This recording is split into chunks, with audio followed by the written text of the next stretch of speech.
prosperity hinged on institutional development and human capacity building. Hello and welcome to the news. I'm Nancy Godiangonihu, live from Abuja, Nigeria. We begin with giving honor to whom it is due. The federal government of Nigeria will continue to recognize and promote merit and excellence in service for the overall good of the nation. President Goodluck Jonathan stated this in a message to the presidential dinner in honor of the laureates of the Nigerian National Order of Merit. State House correspondent Segun Lawole reports. They are the greatest thinkers of the Nigerian society who have toiled day and night to generate ideas for the quantum growth witnessed in the country towards greatness. It is in recognition of their invaluable contributions to national development and the image of the country in the diaspora that the presidential dinner was organized in their honor. First, since the establishment of the Nigerian National Order of Merit Award, and also to encourage the laureates to do more. Vice President Namadi Sambo represented President Jonathan at the dinner.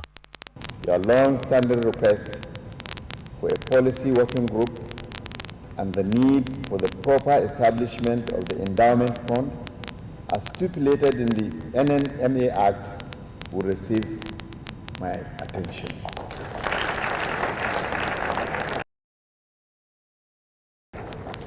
It is my desire to build a body of NNOM laureates residing at home or abroad to earn the greatest respect in the academic world and the knowledge society at large.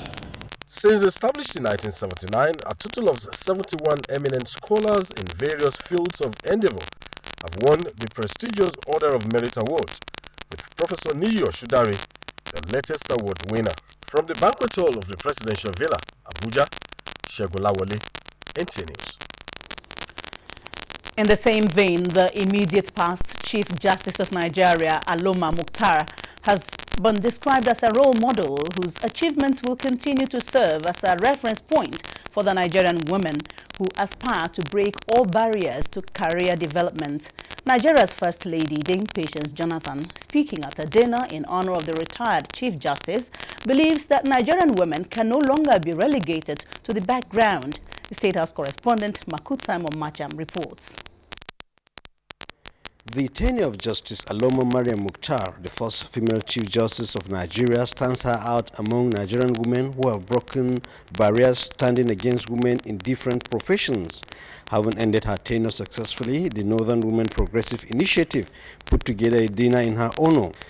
Nigeria's First Lady Dame Patience Jonathan, who was special guest at the dinner, said Justice Aloma Mukhtar's reign at the nation's apex court was symbolic in the sense that the administration of President Goodluck Jonathan's determination to carry women along was justified. She did not only contribute immensely to the reform of our judiciary system, she has and will continue to be a symbol of advocacy for effective implementation of the 35% affirmative action. Wife of the Vice President, Hajia Amina Sambo, who hosted the event, said Nigerian women remain grateful to President Goodluck Jonathan for giving women such as Justice Aloma Mukhtar an opportunity to prove that women are capable. He reposed the trust on her that she was the woman that will do the job diligently. Mama Peace, we thank God for your gender-friendly husband. Other speakers urged Justice Aloma Mukhtar to continue to mentor other women in the legal profession and other careers. Justice Mukhtar said she was humbled by the recognition accorded her by Nigerian women and pleaded with President Goodluck Jonathan to continue to open doors for Nigerian women to contribute to national development. Without the support of Mr. President and the faith he had in me, it wouldn't have been possible. In Abuja, Simon Macham, NTA News. And to gender empowerment. Empowerment for all through entrepreneurship and qualitative education is vital to checkmating gender-based violence in society. This was the thrust of a seminar organized by the United States Embassy in Nigeria for students of secondary schools in Abuja. Fatima Aluyu was there and now reports. Globally, an estimated 1 in 3 women has been beaten or coerced into sex. In Nigeria, about 80 million are victims. To reduce this growing trend, the United Nations Embassy embarked on sensitization of these vulnerable groups. We believe that they do reach into the hearts of individuals and that they do change the perspectives of individuals. But we believe that by continuing to raise awareness, there is an attitudinal change. It's important to educate and empower these students or people when they're young, so when they grow up, they form a character that would help end violence against women. You must play your part. Define yourself. Set yourself apart. Set your part right. Be challenged. Be the change you want to see. How has the 16 days sensitization against gender-based violence impacted on the over 300 participants? I learned how to be empowered and how to have a right as a citizen of Nigeria. Women are very, very special, and girls should not misuse themselves. A girl, because you don't have money to pay your school fees or whatever, you think prostitution is the way forward. No, it isn't. Every 25th of November marks the beginning of the commemoration of the awareness on the elimination of gender-based violence as proclaimed by the UN General Assembly in 1999. In Abuja, Fatima Aliyu, NTA News. Away from gender matters and to trade relations, the United Nations African Institute for Economic Development and Planning, IDEP, and the Federal Ministry of Education have signed a Memorandum of Understanding to promote international trade and development. Taiwo Odu reports that the Minister of Education signed the MOU on behalf of the Babanga Tukuru African Institute for International Trade. The MOU, which focuses on 4 key areas: academic partnership, research development, policy dialogue activities, and annual lecture series, was signed and presented to representatives of the Bamanga Tuko African Institute for International Trade and Development and the UN Institute for Economic Development and Planning by the Permanent Secretary of the Ministry, Dr. McJohn Nwobiala, who represented the Minister. I urge other international agencies to emulate IDEP and make use of the open door policies of this administration to assist Nigeria and other African member states. He said the ministry is collaborating in this initiative because it is in line with the transformation agenda of President Jonathan. Knowledge is power, because we are graduating people, and this is an institute which can expose our people to learn about international trade, to ensure that they benefit from it. It is expected that this partnership will forge synergies for capacity development to the benefit of the African continent. Taiwo Odubeson, NTA News. And more on relations, this time on power.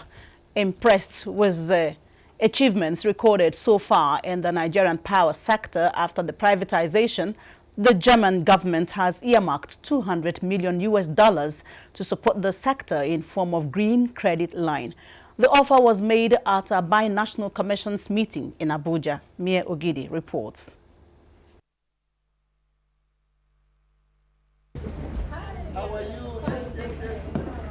The $200 million through the German Development Bank is meant to support the Nigerian government to boost renewable energy and energy efficiency projects. Apart from the $200 million, another €5 million was also offered to Nigeria by the German government as a technical assistance to meet up the manpower deficit in the power sector. We are ready to continue the support to your ministry in strengthening the institutional capacities, specifically in the field of sustainable energy. Because the government has identified some stable crop processing zones around the country where maybe through solar power to provide irrigation system for local farmers, then doing some little food processing, and promoting the development of rural development, the local economy. Meanwhile, following the successful launching of the National Power Sector Apprenticeship Scheme, NAPSAS, a head office to coordinate activities of the scheme has been inaugurated in Abuja. We wish that the power sector will have workers that are knowledge-driven, that have the skills, the qualification, academical, but also the hands-on knowledge that enable them to solve problems that deal with stability and supply of electricity in Nigeria. With this inauguration, the training of over 7,400 youths who are to provide technical services in the power sector is expected to start. In Abuja, Mie Ogede, NTA News. Moving on to political party matters, the Federal High Court, Abuja, has upheld the majority report of a three-man PDP delegate selection panel in Oyo State, mandating the party to use the list for all primaries in the state. Presiding Judge Justice Elvis Chukwu said the chairman and secretary of the panel, who submitted a minor report, have no right to have submitted a different list. Justice Chukwu restrains the Independent Electoral Commission from accepting any other list except those of candidates who emerge at the ward delegates election. And still talking politics, the Speaker of the House of Representatives, Aminu Waziri Tambuwal, has won the APC governorship primaries in Sokoto State, northwest Nigeria. Jabi Ilela Deborah reported this. And more from the People's Democratic, from the APC, the party governorship candidates have emerged, signaling the final countdown to February's governorship election. Ronke Kolawale reports. Yari, Akwa Ibom, Umana Okonumana, and Lagos, Akiwumi Ambode. Others are Niger, Abubakar Sani Bello, Nasarawa, Umaru Tanko Almakura, Yobe, Ibrahim Gaidam, Delta, Olorogun Otega Emeho, Kaduna, Nasir El-Rufai, Kwara, Abdul Fattah Ahmad, Rivers, Dakuku Peterside, and Enugu Oke Ezea. Away from politics, it is believed that when a nation sins, God brings a judgment within or without. But when they forsake their sinful ways, God will be merciful to them. Adebola Brookslyn Sunday was at the Joshua Generation Chapel, Gwarimpa, Abuja, where Good Luck Nigeria Prayer Network held a prayer conference for Nigeria. They are also referred to as soldiers of Christ. Amongst them are generals, colonels, and lieutenants who are fighting a spiritual war against electoral violence, terrorist threats, and other challenges facing the nation. So what we're saying is that with prayers, we can't fight occultism with weapons of war. We can't fight occultism with guns and bullets. These are spiritual powers. So we are fighting them with prayers. And we know that with prayers, we can say no to politics with occultism. Leader of the group, Sam Bassi, said they have come to the realization that when Christians pray, the grace and mercy of God will abound in the nation. Hence the need to also pray for President Goodluck Jonathan. The Lord said, call upon me and I will answer you. So we call upon the Lord in every situation, he will answer. He said we should not forget to pray for the peace of our nation. So the only solution to this terrorism is prayers. They came against David while David was king, but God gave him the victory to conquer. You know, the same thing we are experiencing right now in our nation. It cannot only be conquered by the strength of the military. That is why we're employing, both the Christians and the Muslims to deploy the weapons of prayer. The event is an indication that God is mobilizing his people for the plan of advancing his purpose for Nigeria. Adebola Brookslyn Sunday, NTA News. You're watching the news on NTA International, reaching you from Abuja, Nigeria's capital. Another look at our major stories. German government earmarks $200 million to support Nigeria's power sector. You also heard that the Speaker of the House of Representatives, Aminu Waziri Tambuwal, has won APC governorship primaries in Sokoto State, northwest Nigeria.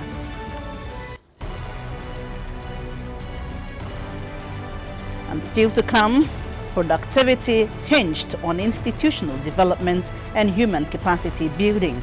Details after the break.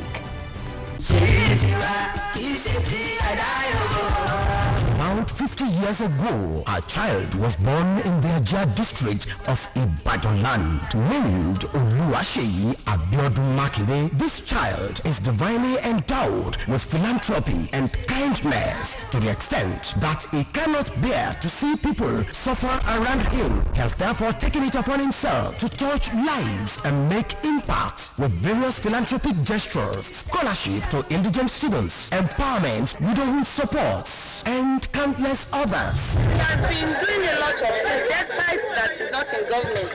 He's trying. He has done so many things for the people, bursting award for the students, taking care of the widows. Support PDP. PDP power. Omititu Igbaotu. You are watching NTA, Nigerian Television Authority. For more information and news updates, visit our website at www.nta.ng, or you can follow us on Twitter at NTA News Now, or you can like us on Facebook at NTA Network News. Stay connected on our YouTube channel at www.youtube.com/NTA News Online. Watch our live stream at www.nta.ng/live. NTA, you can't beat the rich.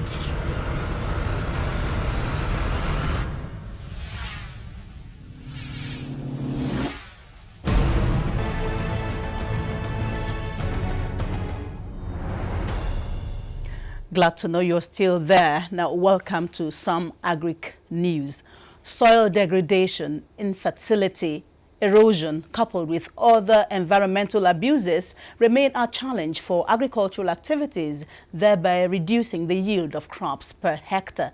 This year's World Soil Day, however, seeks to raise awareness on the importance of soil for food security. Musa Baba Aliyu takes a look at soil and food security in Nigeria. Over the years, soil management for food production has been a source of concern for farmers and researchers as the soil fertility continues to decline due to overusage, grazing, desertification, erosion, among others. As a result, there have been decline in yield per hectare of crops, leaving farmers with no option than to apply fertilizer to boost soil fertility. They plant on this portion of land this year, and if they notice it's not producing enough, they leave it and they move to the next portion of land, creating vast area of lands that have been depleted and open for wind erosion and soil erosion, causing more degradation.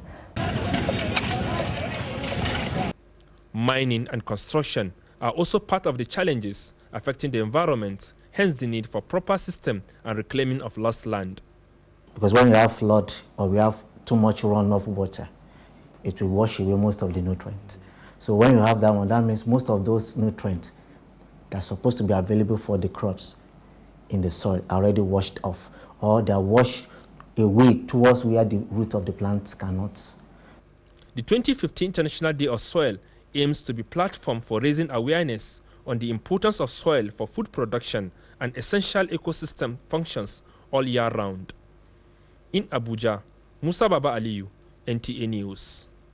Now turning to the health sector, entrenching healthy behaviors among children is necessary for their growth. This was the submission of health professionals at the Medical Health Fair Day organized by Pace Setters Academy in Abuja. Correspondent Muplangda Kok reports that the aim of the health fair is to assist children to improve on their personal health care. The Health Day, with the theme Promoting Child Health and Learning in a Fun-Filled Way, brought together various health organizations who enlightened the children on how to improve their health behaviors. If you're preventive, there are very basic things to do. You will learn how to wash your hands. That hand washing reduces more than 50% of all bacterial infections. So that is a very, very effective means of preventing illnesses. If you instill the right knowledge in the students or in the pupils, and if you instill right health tips in the children, they'll be able to grow up with with those tips. We don't want the children to have this kind of mentality. Let them get adequate information about their health right from the beginning, and they will know how to manage their body system. Various health experts who use illustrations for easy learning said children are particularly vulnerable to diseases, adding that ensuring their healthy growth has to be a prime concern to all societies.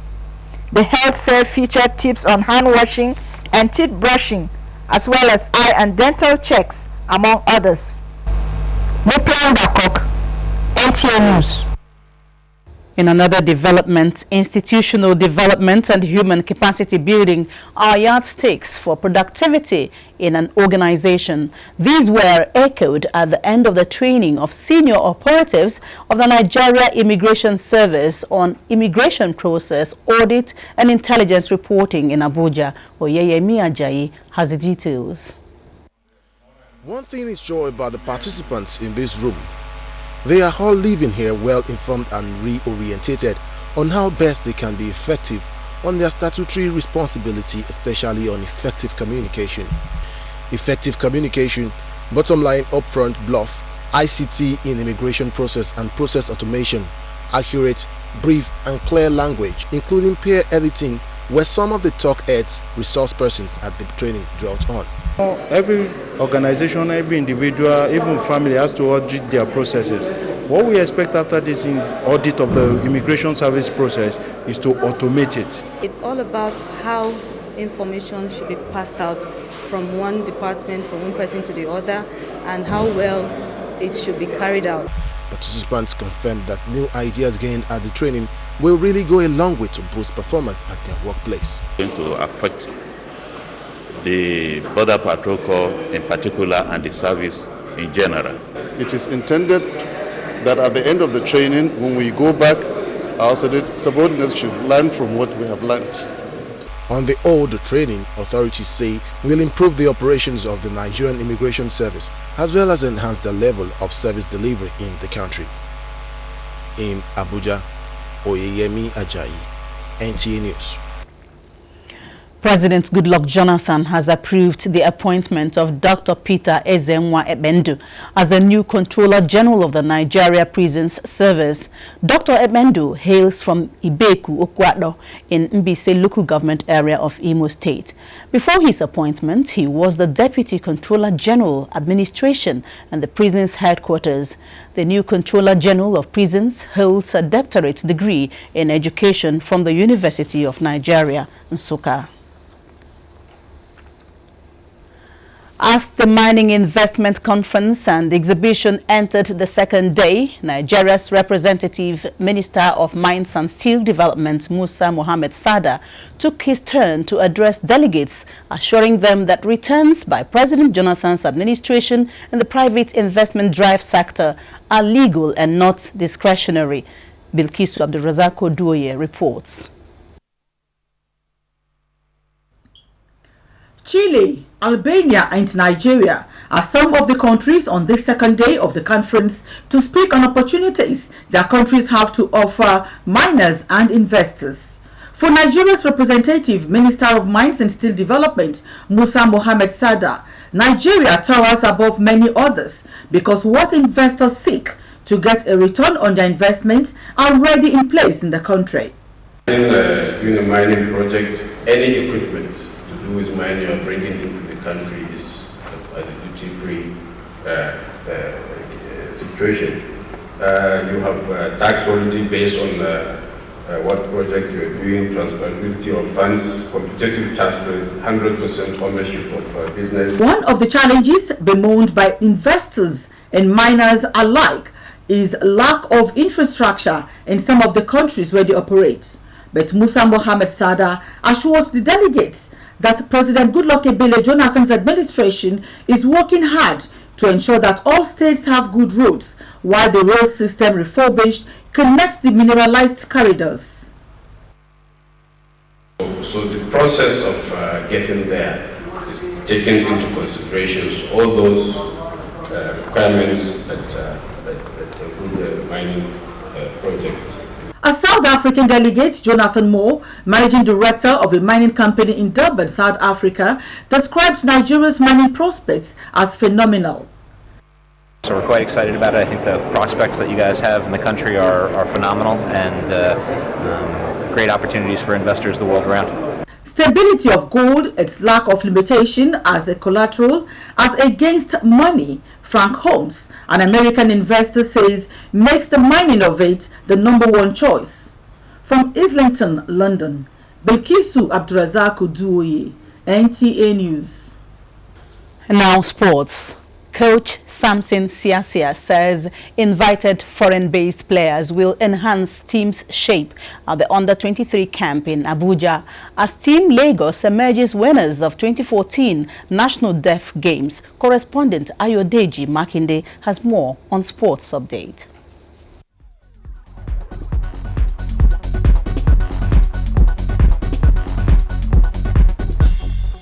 The national under-23 football team will further intensify screening process next week when 47 foreign-based professionals invited by coach Samson Siasia arrive the Abuja camp to display their talents. FIFA Under-17 Golden Ball winner Kelechi Iheanacho heads an impressive list of the next generation Super Eagles, which also has Barcelona's Gotul Elo Epolo. Team Lagos has emerged overall winners at the 3rd edition of the National Deaf Games with 54 medals, while Teams Rivers and Plateau came 2nd and 3rd. The final football match between Team Nasarawa in blue jersey and Team Abuja ended 2-0 in favor of Nasarawa. The event, which started on the 24th of November, ended Thursday at the Abuja National Stadium, with 10 states competing in athletics, badminton, basketball, table tennis and football. We are going for Deaf Olympic in 2017. That is why we have to plan, and this is part of our training ahead of Deaf Olympic comes up in 2017. Efforts are being fine-tuned for a successful hosting of the 2014 Nigerian Polytechnic Games in Bidda, Niger State from the 6th to 12th December.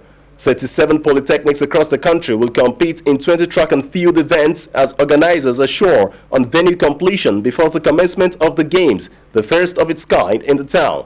Mary Noel Bergie reports that the school management, led by Chairman Governing Council Colonel Theophilus Bamigboye, who visited Nigeria's former President General Ibrahim Babangida and Niger State Governor Babangida Aliyu, appealed for H-free games. With sports updates, Ayodeji Makinde, NTA News.